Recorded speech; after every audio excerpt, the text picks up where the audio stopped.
you guys. It's me, Dr. Torie. My book is officially out. And yes, it is time to talk about ACEs. You guys can find the books everywhere. However, I would encourage you guys to go to my website, Be VicTORIEus.com, and place your order today. Yes, it's time to talk about ACEs. Let's go, y'all. Hello, hello, hello, you guys. Welcome to another episode of Be Victorious. You know who I am. It's Dr. Torie. And what I love going into this third year of our podcast is we still have amazing guests. This young lady honestly needs no introduction. We've been following each other for a while. I really love who she is and what she's going to bring. I think her story is not unique, but however, the fact that she knows her story, I would love for you guys to listen. Erin, my new friend, where are you? Hi, I'm There you here. go. Here Hey, I am. Erin. Hello. How are you? I'm good. I'm excited to be here to Wonderful. talk. Uh, yeah, thank you so much. I'm excited. Well, you're here. Now tell us why you're here. Well, it all started. No, I'm just kidding. I'm here because I'm a coach. I work with women who have eating disorders, disordered eating, and also trauma. And I myself struggled with an eating disorder for 20 years, pretty bad in and out of treatment centers. I could say like I probably almost died a few times. I was that ill. And when I peeled back the layers after the 20 years, it, all went back to the trauma that I went through. So Wow. I decided I was going to leave my job at Stanford. I'd worked there. I'm like, no, I have a bigger purpose. I want to support others who may be going through this or just, whatever part of their recovery and let them know they're not alone. So that's kind of how I got to where I am at the moment. That's how you became the superhero you are. Call it what it is, because let me share, for you to have to go through those type of things, something had to happen. When did this begin? Um, my trauma. Yeah. So it was my brother and myself. My brother was 4.5 years younger. So for me, it was about 10 or 11. Not it gets kind of fuzzy Yeah. with these things. And so my brother was like 3. So I'd say 7 or 8. And Hmm. it lasted till I was about 11 or 12. Um, but both of us Wow. were from my stepmother and my father. And he, the whole thing was just a hot mess. And Yeah. it really it was so disturbing and after the fact when you learn or you start to realize that what happened to you or what happened to me was something no one should ever have to go through. Right. And I mean, for me, it was just the realization of how bad that the trauma was, Right. you know, and how I hid it so well. And that's where my hiding and lying started. But there was a day that you said, I don't want to do this no more. Well, what was interesting is I got out of having to see my dad and stepmother through the courts. Now, I wouldn't tell the courts. I just said I don't like them. Like, nope. And so they, because I was a little bit older, but my brother had to stay there another year, which, I'm still, there's moments where it's like, dang, I know I couldn't have saved him. I do know that logically, but, it still hurts your heart. Yeah. Uh, but the only reason the trauma ended was because my stepmother divorced my father, right? Hmm. Hmm. So we're talking about the ACEs umbrella. So you talked Yes. about your trauma. Hmm. stepmom and dad. You talked about the divorce, which is under the household dysfunction of ACEs. So you talked about a few things. Now, I have a question. Have Yeah, you taken the ACEs quiz? I have. And what's your score? I think it's a 4. Okay. I keep going, you know what? I don't think I put divorce. And see, that's the thing that I love. My specialty is bringing awareness to the ACEs score, but really breaking it down so people can know that that ACEs score does not define you. So I'm glad that I brought that up because I too fluctuate depending on who I talk to in Right? regards to my ACEs score. Yeah, my parents were divorced too. I Yeah. didn't even really, I think that didn't, I read it, but I don't think I checked that box. And it's okay. That's the Interesting. thing. The whole thing is just bringing awareness to ACEs and what it is. We've all experienced childhood trauma, but it was a word. There wasn't anything to it. It was just trauma, trauma, trauma. But the scientific word, honestly, is adverse childhood experiences. The thing is, when we get older, we don't know. So it's like, that's what I went through. So you just had one of those moments. So welcome to the Yeah. club. Let's be clear. Yeah. This is what I do. And there's nothing wrong with having your ACEs score. Let's be clear. It's Mhm. your recovery, it's your healing journey. And for you to say that you've experienced this for 20 years. Now, this is something that people really don't even like to discuss. And Mhm. you are a coach. What made you go from the trauma of having, was it the eating disorder? Was it that, what was it that made you want to become a coach? Uh, I think when I really started to understand why I stayed sick in my disorder for so many years, and it was just like a hamster wheel, and I finally started being like, "Mm, maybe it's the trauma that I was, all these different things that I was acting out and using my disorder. I mean, it makes sense. You making using the eating disorder to control my body, to say I can do this to my body if I want to. And it's not logically, it's like looking back, like this is a subconscious thing. Hmm. And so when I really started dealing with my trauma, and I think it's an ongoing thing, Yeah. right? Like I don't think, I feel like it's always gonna, and that's okay. But I knew once I got over that, like that really realization, and then just grieving for the person, the little girl, Hmm. um, that I was in a place to be like, you know what? I want to change other people's lives, Right. because it's like I always say, if I can recover, truly anyone can, because I didn't think I was going to recover. I thought I was either going to end up dying, unfortunately, or living with being chronically sick. Right. So when I was like on that path, and I'm like, oh, Erin, you're actually doing it. You're doing your step down, you're doing your program. And about after like 8 months of it, and I'm like, I'm in a really good spot. I'm not getting triggered by other eating disorder people, where I'd used to, for me, all I mattered was I needed to be in a state of recovery or recovered to then have the ability to help others. Right. So that's when I knew, okay, sorry, I'm leaving Stanford. People kind of thought, my family was like, what are you doing? Because I could have, Stanford was amazing. I mean, I Right. worked there for 12 years. I could have stayed the rest of my life, right? Hmm. It was a great job, but I literally had that first intuition, gut feeling of, oh, this is what it feels like in my body to know.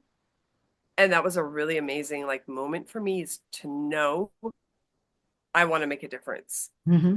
And so I left Stanford, and I started on my journey of like using my own experiences, obviously, like knowing what worked, Yes. what didn't work in treatment. I'd been to enough treatment centers to know that doesn't work. This works.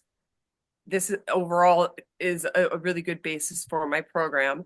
And Mhm. then getting the educational part, because I Mhm. wanted to be able to do it in, a therapeutic type way. Right. So I didn't want, so I wanted to have the educational. So I did 12-month program, to be certified. And then I did another 8-month program for breath work. So do you hear what you're saying? And this is the reason why I started off introducing you as a superhero. What? So you basically helped yourself heal. Yes. You had who you had. You had the trainings, you had the support you Yeah. had, but it was you taking the step by yourself, saying, nope, I think this is what I can do. Share my story and help other people. Yeah. It was just the first real time that I actually felt hope, Hmm. and knowing like I finally just said, I am not what happened to me, but what happened to me, I wouldn't wish on anyone, but what what I learned and what I grew from that experience and taking it, because I know so many other people suffer in silence. Hmm. Yeah. Hmm. I have a quick question. How's your relationship with your brother? Oh, I love him so much. He it's we live like a couple hours apart. It's better now, way Mhm. better. Growing up, it wasn't so great. He Right. was angry. He acted out, he used other ways of acting out. I had the therapy for 20 years. His wife finally made him go, Wow. like, I don't know, 8 years ago, Hmm. but he didn't have it. So he had a lot of anger, and it got, I think, projected onto me. Mm. And I understand why. He understands why now, but it was a really hard relationship, um, just because of what we both went through. Right. You all Yeah. went through ACEs. You all have adverse childhood experiences. Hmm. And I think that awareness is so key because it has such an effect on us. It The does. fact that you had, it's a word, it's an eating disorder, but there are several different eating disorders. Were you Yeah. diagnosed with an eating disorder? Yes. So, and that gets kind of like dicey. So, like, yes, with the DSM book, for insurance purposes, Mhm. I was diagnosed with, I think, every single eating dis pretty much every single one. Uh, it started when I was 15, and they diagnosed me. Yeah, it was 15 years old. I was put in to the hospital. I was diagnosed with anorexia. Mhm. And then, throughout the years, I got diagnosed with bulimia. And then I got diagnosed with, and then they did atypical anorexia, because insurance starts to not like to cover stuff. Right. But there are such varieties. And I am just want to say so grateful for people that struggle with binge eating disorder, Mhm. because that just got approved, or got put into the criteria for people to be able to afford and get the insurance to pay for help. Because sometimes people just think, oh, binge eating disorder is someone who just eats too much and they have no willpower. But in reality, they've gone through some stuff, Mhm. and that's their way of coping is binging. Mhm. So I'm very happy that eating disorder kind of professionals and people are seeing that there's so many that can now be done criteria wise. But I also, people who don't necessarily tick off the boxes and make all the for the insurance, that's why I say disordered eating, Mhm. because people with disordered eating, some of them can be just as ill as someone who's, quote, been diagnosed with anorexia.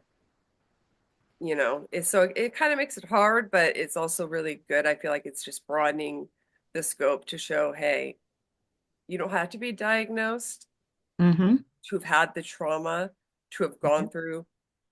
Maybe you have more of the ACE score than Mhm. someone else.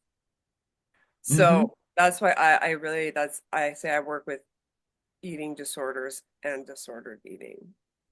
I want to share something with you. I joined this, um, I gained a lot of weight. Surprise, surprise. I actually gained a lot of weight. I have three girls. I have a 12-year-old. Surprise, surprise. I know, Mm. I look young. But I Oh. gained a lot of weight and I decided to join this weight loss clinic. What's interesting is that's how ACEs was discovered by two individuals, Dr. Robert Anda and Andrew Felitti. They were weight loss clinic doctors helping people lose weight. And people kept coming back because they kept gaining the weight.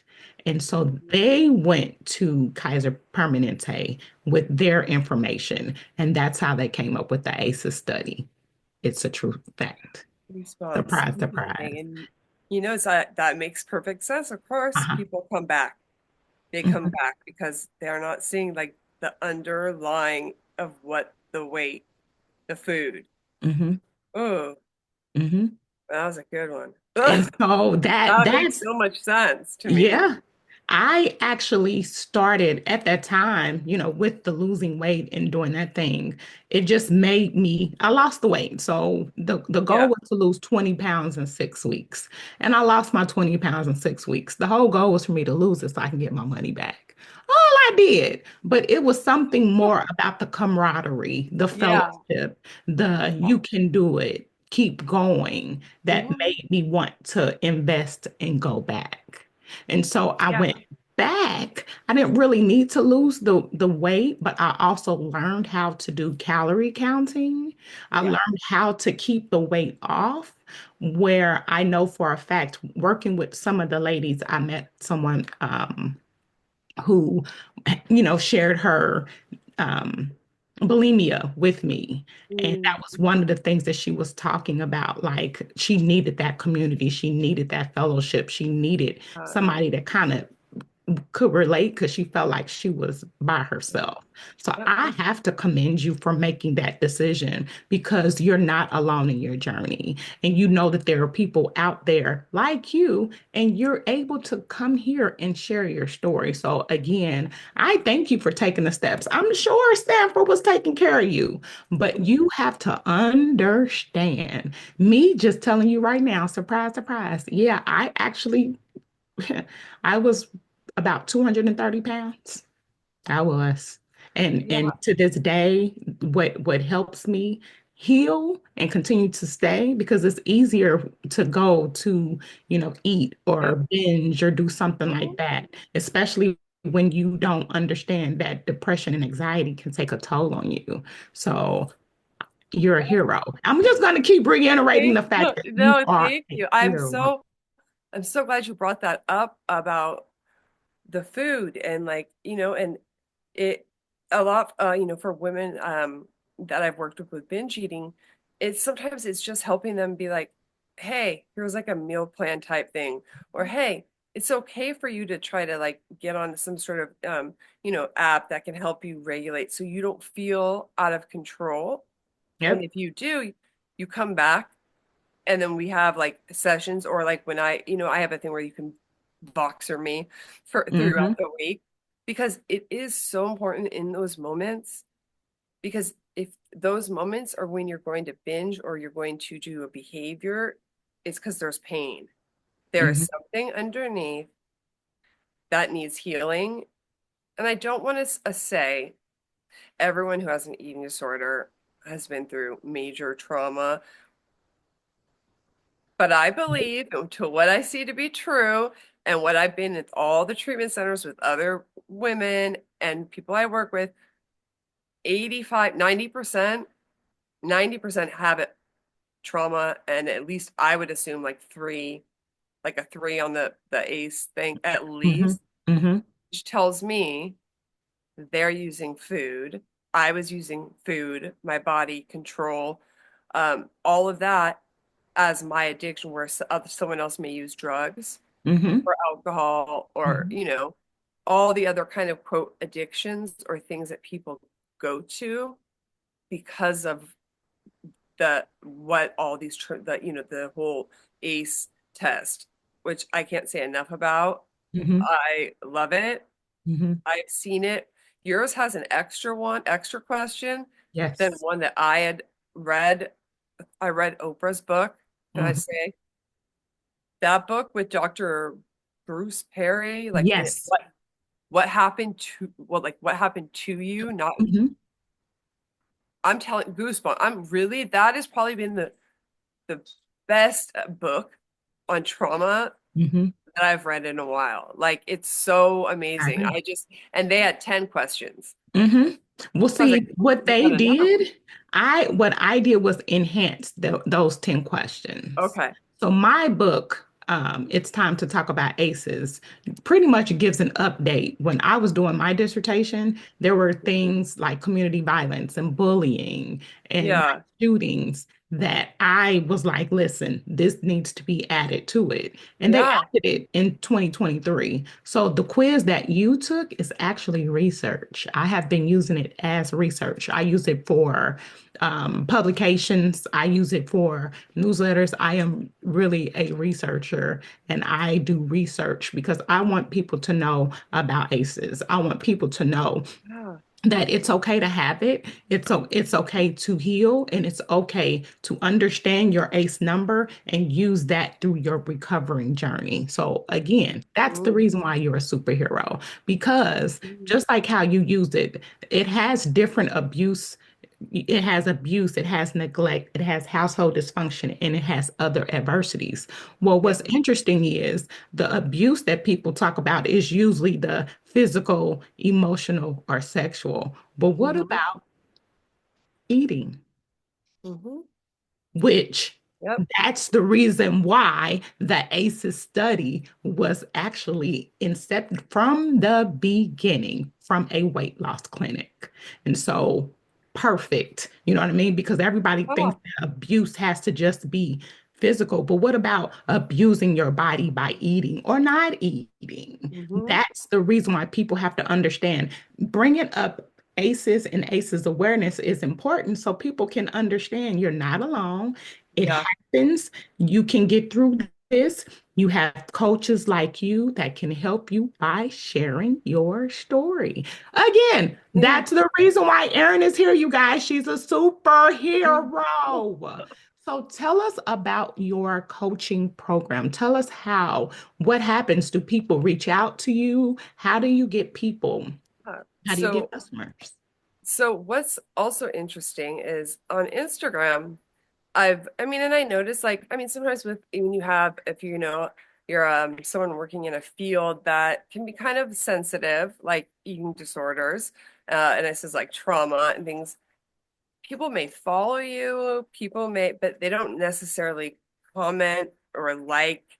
And so what I found to be really interesting is most of my, I had one, maybe two clients that would like my post or make a comment, and I'd be like, oh, okay, da da da.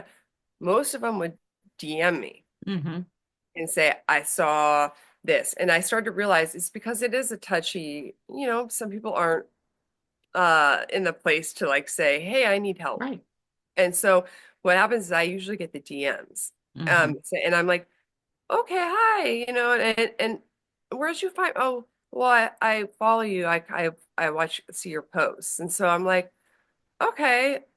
So I've learned that that's kind of how it works, but Mm-hmm. it's that, or people like I do a lot of talking. I love talking. So I mean, when someone asks me to be on a podcast, I get really excited. I feel grateful. So it's basically I've done so many podcasts talking the variety of trauma, eating disorders, or book chapters, Mm-hmm. articles. That's how I feel I can share more. My reach can be bigger, and then I have people. Oh, I read a whatever article, or I heard you in Mm-hmm. like whatever podcast. So that's kind of how I get people, and it's been like such a variety of of where it comes from. I Um, think you are amazing. oh, Now let me share. mm, You made a post that I love. I love any post that has statistics, okay? yeah, You right? put Eating disorders are mental health disorders, and people have to understand that. They have to understand it's just like anything else. Eating disorders are more than just about food. They are complex mental health disorders that affect nearly 30 million. And we're not Right? the only ones. We're not having enough discussion because we normalize it. Yeah, that is part of it is exercising, eating, quote, clean, things like that is an acceptable, being healthy is, accept more acceptable Mhm, than other things. And it becomes this almost like, okay, oh yeah, of course. And people talk, oh, I look like people talk, I can hear them like, oh my gosh, I've gained like 5 pounds. And then the other person's like, oh yeah, I've gained 5 pounds too, where it's like, it's unhealthy, mhm, and these little things and ticks, it perpetuates these feelings of inadequacy of like people aren't good enough because of what they look like and what their weight mhm, is. But yes, there's so many people that, and also it's like 1 in 3 people will not get help.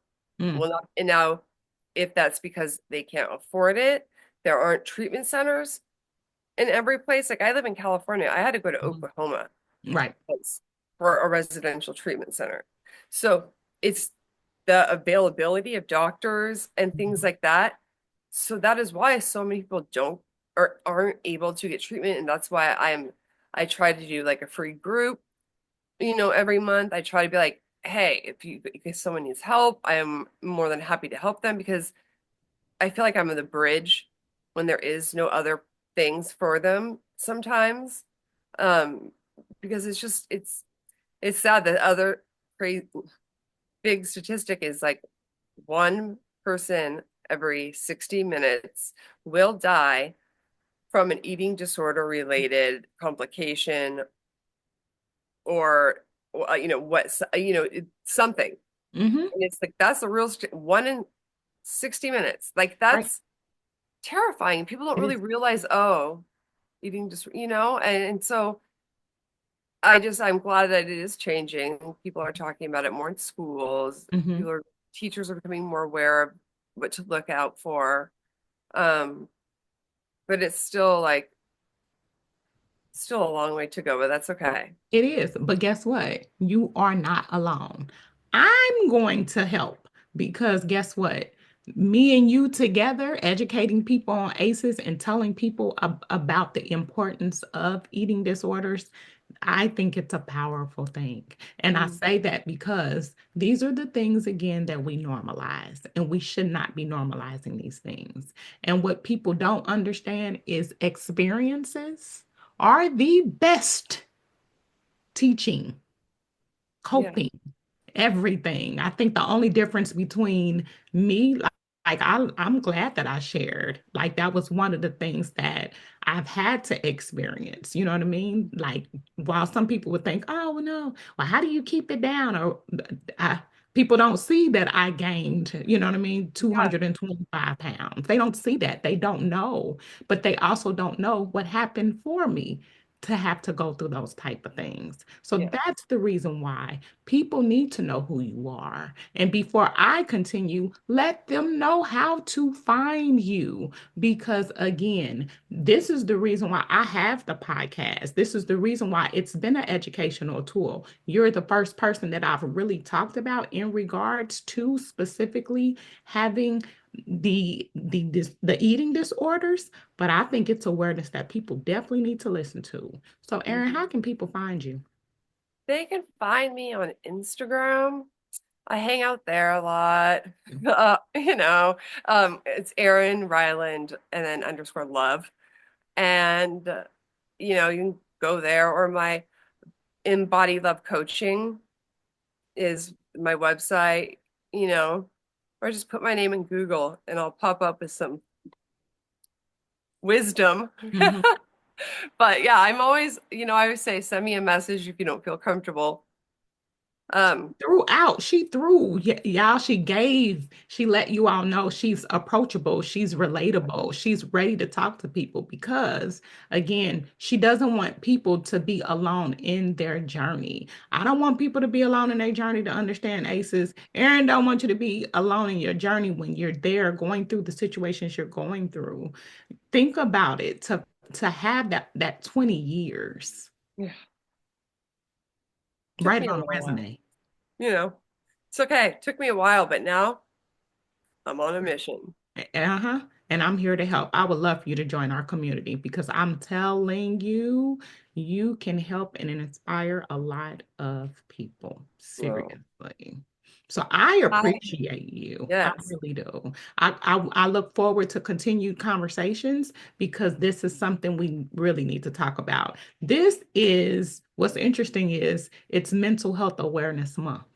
yep. And so these are the conversations that we need to have. We don't need a month. We need to have these conversations every day to bring awareness because somebody's going to listen and somebody's going to be like, you know what, you're right. Don't wait for March. Don't wait for April. Don't wait for May. Do what you need to do to help yourself today. That's the reason why Erin just gave her information. You all know where to find me. I'm Mm. everywhere, everywhere. This is an educational podcast that we use to help. And when I tell you it has been some wonderful guests and you are one of them. I thank you so much for taking time out of your schedule. And Yeah. again, if you would love, I would love to continue to keep in contact because I'm telling you, somebody's going to say, oh my God, this is powerful. How can I find her? So I'm glad you Yes. shared your information. And I want the listeners to know there you go. There's another wonderful episode of Be Victorious. Erin, tell our listeners again where they can find you. You can just find me. Easiest it would be Instagram, Erin Reiland Love, or in Body Love Coaching. And Y'all know I've yes, been come on. heavy on coaching, heavy on coaching. Let's add Erin to that list of coach. Check her off because if there's any questions or concerns, I'll make sure I will definitely reach out to her and you can too. I thank you guys for another episode of Be Victorious. We'll talk to you guys soon. Bye bye, you guys.